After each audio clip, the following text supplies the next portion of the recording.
Hey Super Friends, what up? Super Mario here. Thank you so much for tuning in. Much love and respect to each and every one of you and yours. We're playing the Nintendo Mini today. I got it right here. About the size of my hand. Pretty awesome, actually. I got my little cousin here to help me.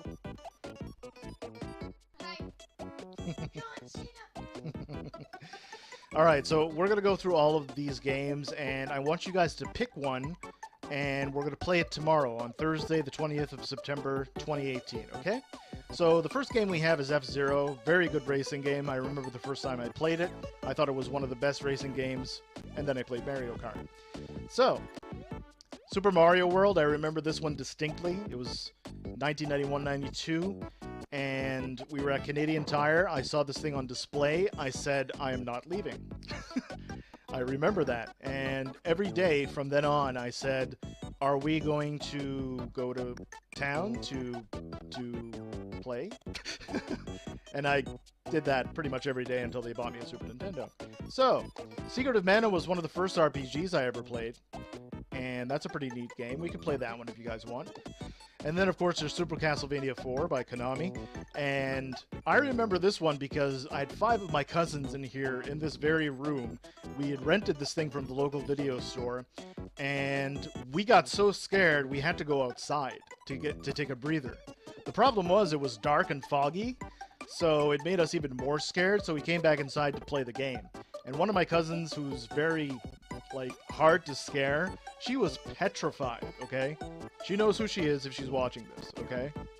Of course, we have Donkey Kong Country, which is, of course, a classic throwback to the old Mario days on the arcade. Donkey Kong and Mario starred in the first game in the arcade that I played, and I was addicted to games ever since. Kirby's Dream Course. I never really played this one. The little guy is actually much more familiar with Kirby than I am. Alright, the next game that we have on our list, one that I really love with all my heart, my favorite Final Fantasy game, Final Fantasy 3 on the Super Nintendo. When this sucker came out, I used to, because you could name the characters in the game, so I used to name them after my friends who were playing video games at the time, or my family, or girls I had a crush on.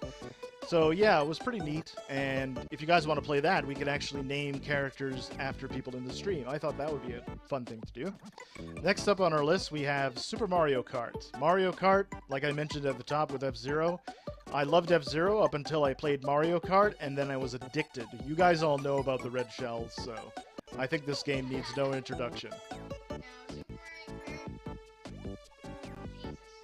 If you want to ruin a friendship in a heartbeat, play some Super Mario Kart. A lot of people say Fortnite is the equivalent of that. I say you're dreaming. Contra 3: The Alien Wars was a game that I actually rented a couple of times from the local video store. I'm actually more familiar with the first 2 Contra games. That's Contra and then Super C. Of course, everybody should know the Konami code by now. It's up, up, down, down, left, right, B, A, select, start. Yeah, I taught him that. And yeah, Contra 3 is a very good trilogy of games, and Contra in general has always been one of my favorite shooting games. Next up, we have Kirby's Superstar 8 Games in 1. I have never played this game. I don't even think we played this on the Nintendo yet, have we? You have? Okay. On to the next game, we have the original Star Fox. You should remember this if you're an old school gamer. This was one of the first flying games that I ever played. It was all polygons at the time, but it was revolutionary considering the capabilities of the SNES at the time. So that was an awesome game, and great storyline too, with a bunch of funny cartoon characters.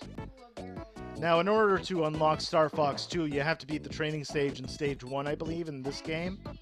Something like that. Yeah, you have to beat the training... No, you have to do the training mode and the first level, I think. Something along those lines, yeah. Next up on our list, we have Street Fighter 2 Turbo. If you guys know, Street Fighter 2 was one of the best fighting arcade games to come out, until Mortal Kombat, of course.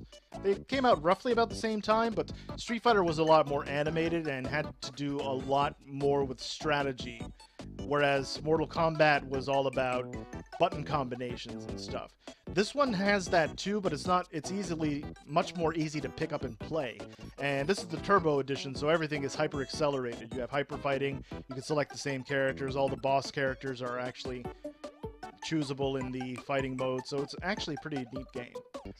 We used to have tournaments for this sucker back in the day. And I can't tell you how many quarters in the hundreds of dollars that I spent on this game in the arcade. Which is probably like thousands. Probably. Now, next up on our list, we have Super Punch-Out. Now, for those of you who aren't familiar with Mike Tyson's Punch-Out, that came out back in the late 80s, on the NES. This is the sequel to that, and this one's a lot more fun. You got more animated characters, it requires a lot more strategy, and it's over the top and comedic, but we could play that one if you guys enjoyed, me punching people out. That would be nice. Can't wait for the next one. Oh yeah, Super Mario RPG Legend of the Seven Stars. If you haven't played this game, I don't care what age you are, this one's one to definitely go back and take a look at. It's a fun RPG, it's got the Mario characters, so there's familiarity to it. It's also very easy to pick up and play. The story's actually kind of humorous, funny. It's, nothing too special today, but back then, considering the technology and the console that it was on, it was really, really awesome. That's right. Now, one of the cult classics on this console that is actually worth $200 standalone if you were to actually purchase this game on the original SNES is Earthbound. Now, I didn't play this game because back then on the SNES, they had Nintendo Power Magazine, and there was an ad that said, "This game stinks," and it had a big log of poop. You'd scratch and sniff it, and it says, and it would smell awful. So, because of that ad, I think a lot of people didn't play it, and it became this obscure kind of game that just fell through the cracks of history until the internet got a hold of it. And now it's considered to be one of the best RPGs ever created, well ahead of its time. Yes, Mega Man X is next. That rhymes. So, Mega Man X starts the X series. It's a totally different series than the one that was on the original NES. But this one really tells the story of a new generation of robot called X. The storyline's very good, the gameplay is very addicting, the boss battles are intense, the power-ups are fun, and this is definitely a classic that we could have a lot of fun with here on YouTube. Next on our list we have Star Fox 2. We already unlocked this one, so this is the game that we haven't played yet, and we don't know very much about. This is the game that never saw the light of day up until the creation of the SNES Mini, the SNES Classic Edition, so it would be a nice little game to play on YouTube because it'd be a fresh experience. We'd go through it blind. That would be fun. Let me know in the comments section. Alright, so next on our list we have Super Ghouls and Ghosts. This one's a pretty neat game, but it's hard as Triceratops turds. It's really tough. The original NES game was just brutal, and I played this the first time in the arcade, and it was much harder then because you'd have to put a quarter every time your 3 lives were wasted. And trust me, it was a lot of quarters, man. So next on our list we have a cult classic again, Super Metroid. Now, the original Metroid on NES was a great game as well with Samus Aran. Super Metroid really defined what a Super Nintendo game was capable of doing. It had a vivid and very in-depth map system.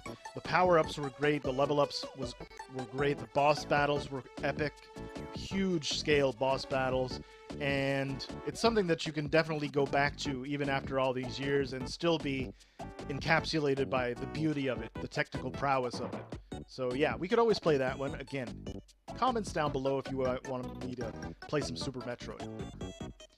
Of course, we have Super Mario World 2, Yoshi's Island up next. I never personally played this one.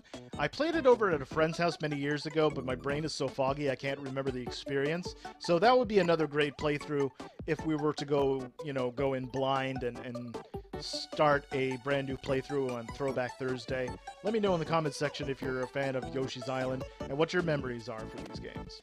Now, on to the main event of the evening. We're going to play The Legend of Zelda: A Link to the Past. I'm going to pass the controller. It's a classic controller.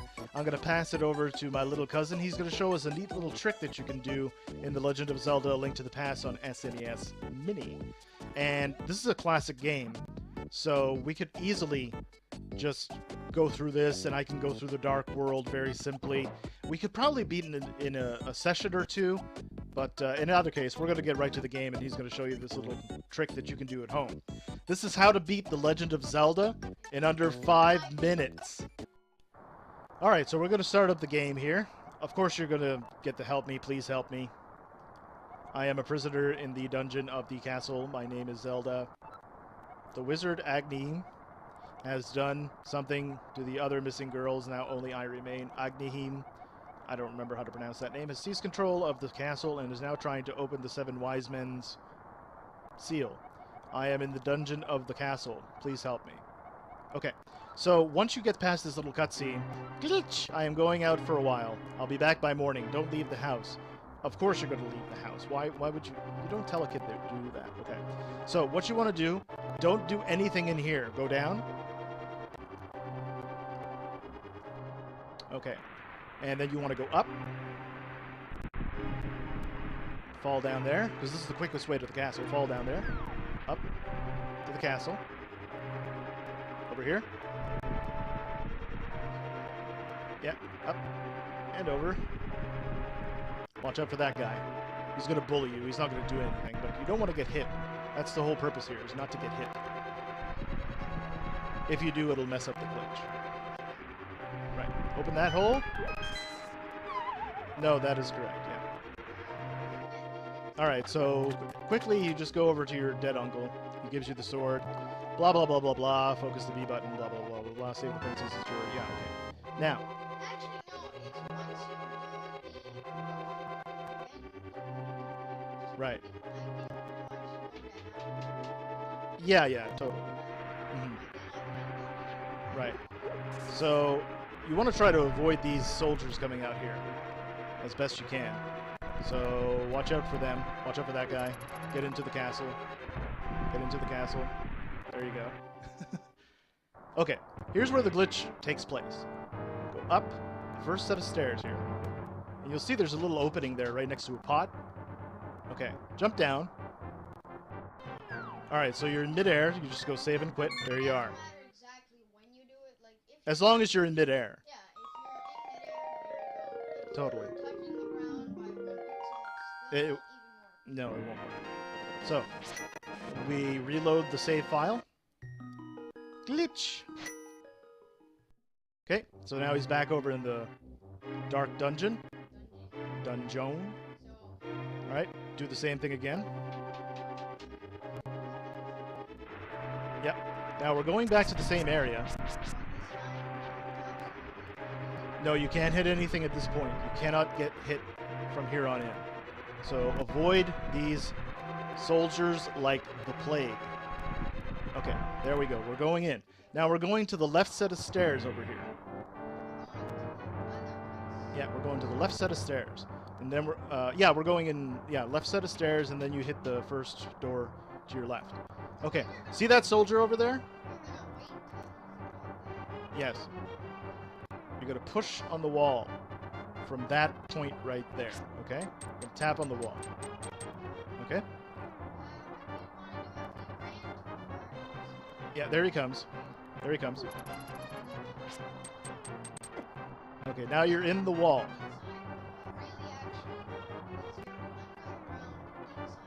Right. 2 screens. 2 full screens.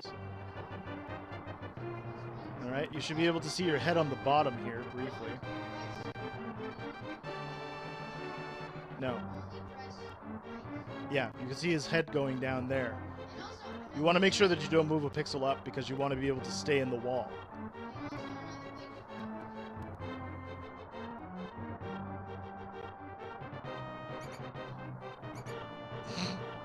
Oh yeah. I forgot to get the lantern. Well, you know how to do it though, right? Even in the dark? Just go over. Right?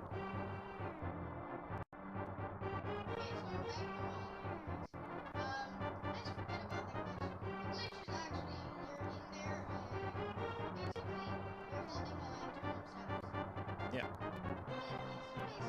Okay. So basically you just go up from that screen and the game's gonna wig out.